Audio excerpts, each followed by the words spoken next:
Welcome to TheoTrade. This is Don Kaufman. It's November 10th, 2018, and you are watching the TheoTrade Weekend Update. Well, you thought the sell-side activity was over. Of course, after Tuesday's election results, we get an astounding rally in the middle of the week. On Wednesday, we explode to the upside, only to be met by more sell-side activity on Friday. Of course, listen, I'm a trader. All that I am really enjoying is these, 1% plus moves just coming sequentially. You can't ask for more as a trader. Couple things right up front. First, we ended up inside the expected move on the SPX. I'll bring you into that in just a moment when we take a look at the charts. But before we get into any detail, there's a few really substantial points that I want to make. Number one, we now have more than 45% of the components of the S&P 500 in what we would term kind of that quintessential bear market positioning, right? The reason more people are not discussing it is because those happen to be, well, not the mega market caps. It's not the Amazon. It's not the Google. Facebook is right there. It's not your monsters of tech. It's not your, again, mega market caps. So it happens to be a little bit off the radar screen. What I want to do in this kind of video portion, and then again, we'll show you this in the charts, is point out we're now seeing real impact, okay, to the bottom line of a number of what we would term wealth effect stocks that absolutely should be of concern to you. Some of the research I'm going to bring to you here momentarily is actually provided initially by one of our cohorts here at TheoTrade. It's Jeffrey Bierman. So Professor Jeff Bierman is also a professor of finance as well as working here at TheoTrade. I like to give credit where credit is due. He has me now looking at what we term wealth effect stocks to see, is the economy starting to turn? Clearly, we've seen some sell-side activity in the markets. October was a fairly horrific month for the S&P and the Nasdaq. Again, we rallied back up, but outside of everything that the FOMC is doing, because again, there's a big focal point on the FOMC. That's been my big focus point. Jeff has actually got me now looking at what we term wealth effect stocks. What is a wealth effect stock? Well, wealth effect stock happens to be something like, for example, this week we saw earnings from Wynn. Wynn is actually projecting a substantial slowdown in its Macau gaming. So there is some definitive evidence that there is a little bit of a slowdown specific to China. Now, looking at one underlying isn't going to do it for me. It's not going to do it for you either. So I wanted to give you a little bit of a spectrum. First of all, we've actually heard information from Wynn, definitively a slowdown. Las Vegas Sands, definitively a slowdown. Let's actually go over to some of the hotel chains. Marriott, definitively a slowdown and actually projecting a little bit lower. Hilton said the same thing last week. Then we'll actually go to some car manufacturers. You can actually look at GM, Ford, Race, which happens to be Ferrari. Ferrari's actually a big one in wealth effect. People with a lot of money right now, they are not spending. Last but not least on that front happens to be Tiffany. Again, Tiffany and Company, we're not talking, again, major market cap here, but these are underlyings that are displaying a broader issue now because the revenues are being projected, not as high as would have been anticipated. So now we have some definitive evidence at the exact same time that we're seeing, again, this movement not only away from these stocks, forget about that. Bottom line revenues are not as good as we would have anticipated, At the same time as that, you're actually seeing quantitative funds start to run, for duck and cover. What does that really mean, duck and cover? Look at a symbol like Verizon. We're going to look at that momentarily. Verizon, Walmart, McDonald's. What did they reinvent the hamburger over there? Walmart. Oh, it must be the place to go. It's not the latest, greatest tech company. There's nowhere to hide right now because as a, if you're in capital management, you can't move money from the S&P into the bonds. There's not that kind of quintessential shift. There's no, again, diversification isn't like going to help you when you're trying to shift, and the allocation is not going to help you when you're trying to shift from the S&Ps back to the bonds because the bonds are not necessarily rallying when the S&Ps are selling off. So instead, we're actually seeing capital flows into what are thought to be some defensive sectors. Again, There's a tremendous amount going on right now. And just this last week, I mean, the election, everybody got caught up in that and all the data out in the rally. But there was hard evidence. This is the first week that we really had some of that hard evidence that, again, we are seeing a bit of a slowdown. Do we point fingers to the Fed? At this point, who cares? We know that they're pulling the rug out from under us. We should just simply expect more. And my bearish, kind of tone and bearish overtone for the last few months, it hasn't been like, we're going to sell off this week. My bearish overtone isn't that we're just going to crash and burn. This is going to be a slow, very, very painful grind to the downside in the broader S&P. And it is clearly, and distinctively by the fact that 45% of stocks in the S&P 500 are now in bear market territory, it's underway. One last word I want to get to before we actually get into some of the charts. Volatility in the VIX, pay no attention to it right now. Yesterday we saw some sell side activity. That's Friday. 1% move down in the S&P. The VIX shrugged its shoulders. Why? It's seen this movie before. Like, what do you need? Like, waving flags out there? Listen, we've already moved down in October. We had some pretty substantial volatility in October. So now, the second time we're coming back down, people are waiting for the VIX to start to pop back up. You're not going to get it. And you're not going to get volatility movement until things once again progressed into the more quote-unquote ugliness of the marketplace. With that, let's get into it. Let's take a look at a few charts. To the charts we go. Let us start with the S&P E-mini futures and talking a bit about our gravity points. For those of you that are uninitiated, we have very specific levels that we have done tremendous regression analysis and research upon to be able to pull out. Again, we call these gravity points. They're areas of concentric risk, from massive trading firms. It could be a trading firm, could be a market-making firm, proprietary trading firm, could be a major bank. Bottom line is there are specific points in the S&P futures, where the trading firms find what I kind of term the happy place, better known as a gravity point. In the markets, well, they're kind of making it easy for us. The high from Friday, 28.11 on the button. Friday, of course, we pushed off the 28.11 level, came down. We're kind of stuck right now between a rock and a hard place. Now, my bearish kind of tone for the marketplace, and I want to be very, very clear, and I talked about this in the video a moment ago, it's not that the marketplace isn't per se going to tank immediately or tomorrow. As I said, 45% of the S&P 500 is already in bear market territory. This is a marketplace that is going to now have this downward progression. And I want to give you a little bit of the logic of this before I get into any specifics, because it's incredibly important. A marketplace that is going to now see a downward progression, is going to be absolutely brutal, for retail clientele. Now, all levels aside, why is it going to be brutal? Because it is excellent, at bringing people out of the woodwork and, again, pulling their capital back into the marketplace. So, and I'll give you a prime example, some sell-side activity. People come in, they buy, they really bite hard.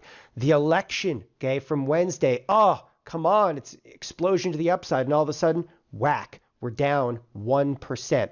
Now, on the week, yes, the market had still rallied considerably. Nevertheless, again, we expect this progression to kind of continue. And again, that doesn't necessarily entail some wild sell-side activity. Think of it this way. If you look back at the marketplace, and we're going to cruise over to the SPX for just a moment. The SPX, what I often term the mother of all products. You look at the SPX over a more substantial period of time. The upward trajectory over here is what? Again, maybe it's quantitative easing finding its way into the balance sheet. Maybe it's stock buybacks over here. Name your evil. We expect very, very similar circumstances, of course, to the downside, that this is not per se going to be an overnight wham, bam, the market's on fire. Clearly, sell-side activity has brought volatility back up, But algorithms are going to systematically and over time dismantle individual sectors and the market at large. Again, that is now underway. 45%, again, the S&P 500 is now in bear market territory. So again, pay attention, of course, to these gravity points. We don't have anything below. Again, we do not have gravity points below 25.75 because it's simply been too long since we've traded there. Remember, these gravity points, this is not, your Fibonacci. This is not pulling a 618 out of thin air. This is regression analysis based on volume, okay, size, price, volatility at the exact same time to pull out specific points onto which these firms are going to have concentric areas of risk. Now, with that thought, and we're going to go to the broader market for a second, again, back to the S&Ps, okay? Volatility of the marketplace. The volatility, all right, in the previous week had brought us to about a $65 expected move. That was, again, with the election and everything.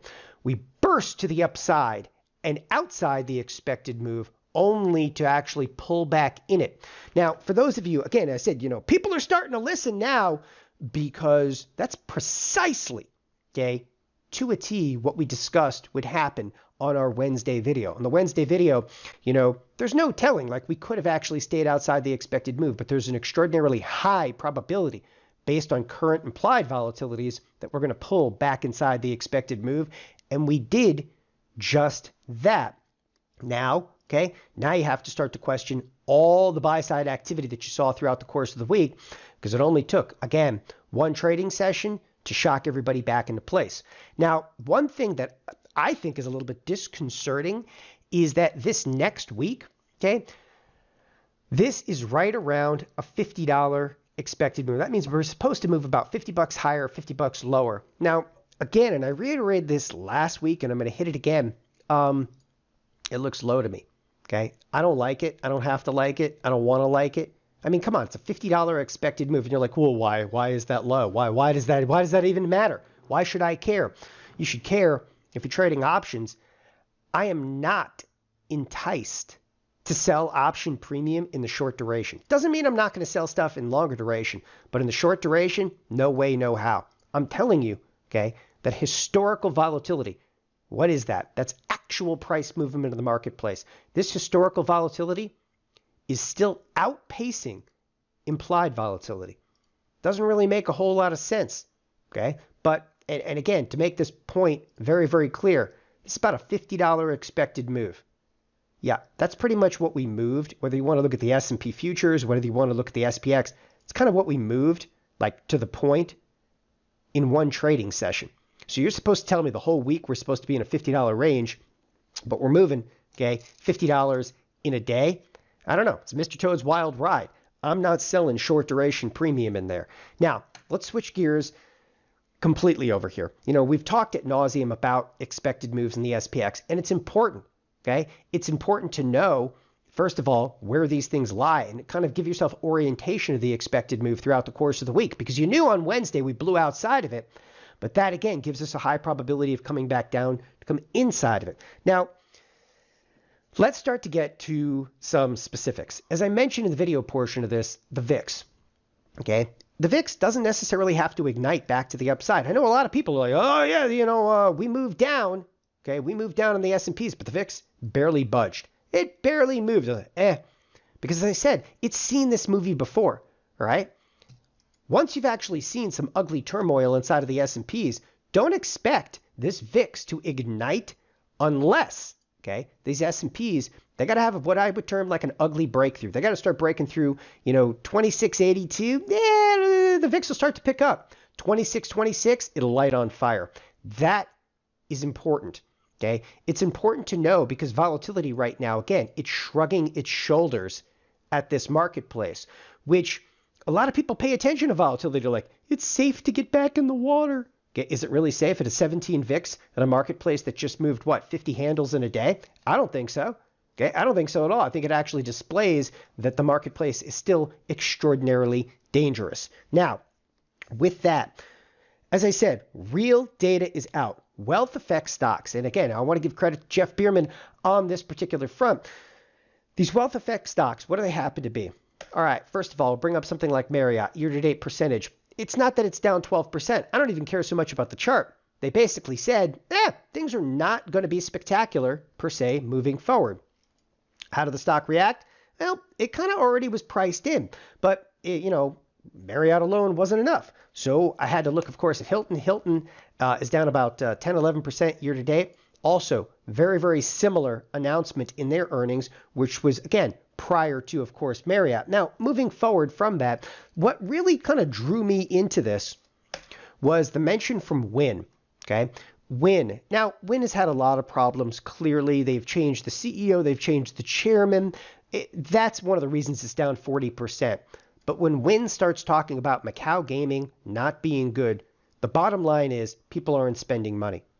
It's just the bottom line. People are not spending money. And the second largest economy, which of course is China, okay, starts to really worry us a little bit. Now, if you're into this a little bit and the Chinese economy, is it going to have an impact here in the United States?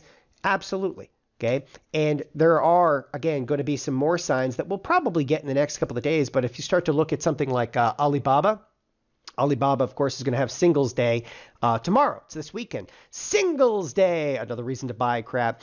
Alibaba is actually down, though, already in bear market territory. So regardless of what happens during Singles Day, what according to Alibaba has already happened is nobody's buying anything until Singles Day. So for the most part, is Singles Day going to be record? Of course it is. Okay. Why? Because people basically are what? They're holding back. They're holding back until that particular time frame. So I wouldn't take the data from the Singles Day, okay, with anything but a grain of salt at this point in time. Other wealth effect stocks. So we looked at Wynn. We started looking at things like Las Vegas Sands, who had actually a similar announcement, of course, to Wynn, which is in bear market territory right now. I didn't stop there. I wanted to look at stuff like, Ferrari, which happens to be, again, getting beaten up brutally just recently. This one looks like it's a little bit behind the curve.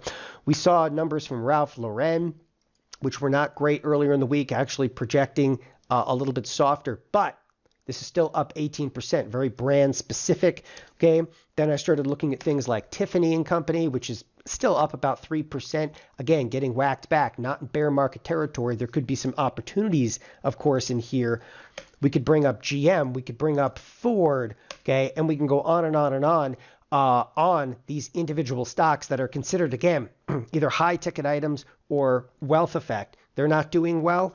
That's, again, only one side of the equation. The other side of the equation that's really bothersome is when you start to look at stocks like Verizon, okay, what did they do? Reinvent the entire world? Okay, there's just been some wild buy-side activity in here. It's up about 9%. It's Verizon. It's being used, okay, as a risk mitigation tactic.